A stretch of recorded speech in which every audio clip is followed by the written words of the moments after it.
લોથલમાંથી મળેલ ડોકયાર્ડ કઈ નદીના કિનારે આવેલું હતું? ભોગાવો નદી. તો મિત્રો ભોગાવો નદી કયા જિલ્લામાંથી પસાર થાય? કોમેન્ટ કરીને કહેજો. પ્રશ્ન નંબર 2. હડપ્પા સંસ્કૃતિમાં મુદ્રાઓ મુખ્યત્વે કયા પદાર્થમાંથી બનાવવામાં આવતી હતી? જવાબ સ્ટીયારટાઇટ.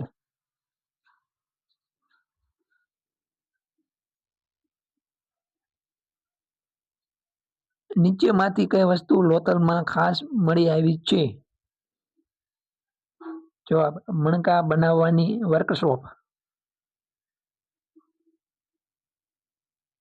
હડપ્પા સંસ્કૃતિનો સમયકાળ અંદાજે કયો માનવામાં આવે છે? ઈસવીસન પૂર્વ 2600 થી 1900. ગ્રેટ બાથ કયા સ્થળે આવેલું છે?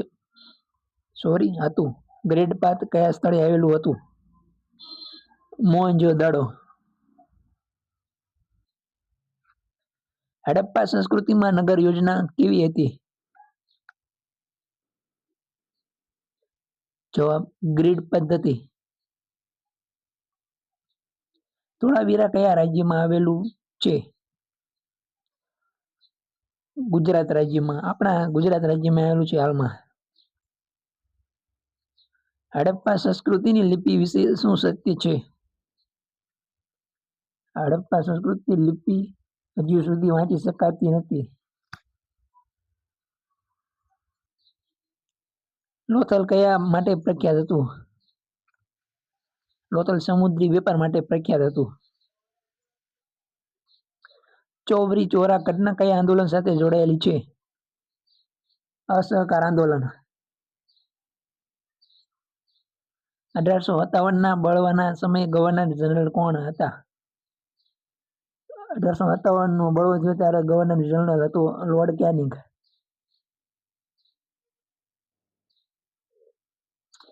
ડોક્ટ્રીન ઓફ લેપ્સ કયા ગવર્નર જનરલે શરૂ કરી? લોર્ડ ડેલહાઉસી. થોડી મિસ્ટેક થઈ છે. લોર્ડ ડેલહાઉસી. રોલેટ એક્ટ ક્યારે પસાર થયો? રોલેટ એક્ટ 1919માં પસાર થયો. તો મિત્રો રોલેટ એક્ટને કાળો કાયદો કોણે કહ્યો હતો? જલિયાવાલા બાગ હત્યાકાંડ કયા શહેરમાં થયો? અમૃતસર. સાયમન કમિશન ક્યારે આવ્યું? 1928માં. દાંડી યાત્રા કયા વર્ષે થઈ? 1930. તો મિત્રો દાંડી યાત્રા પહેલા કઈ યાત્રા થઈ હતી? તો કોમેન્ટ કરીને જણાવજો. ઇન્ડિયન નેશનલ કોંગ્રેસની સ્થાપના ક્યારે થઈ? 1885માં.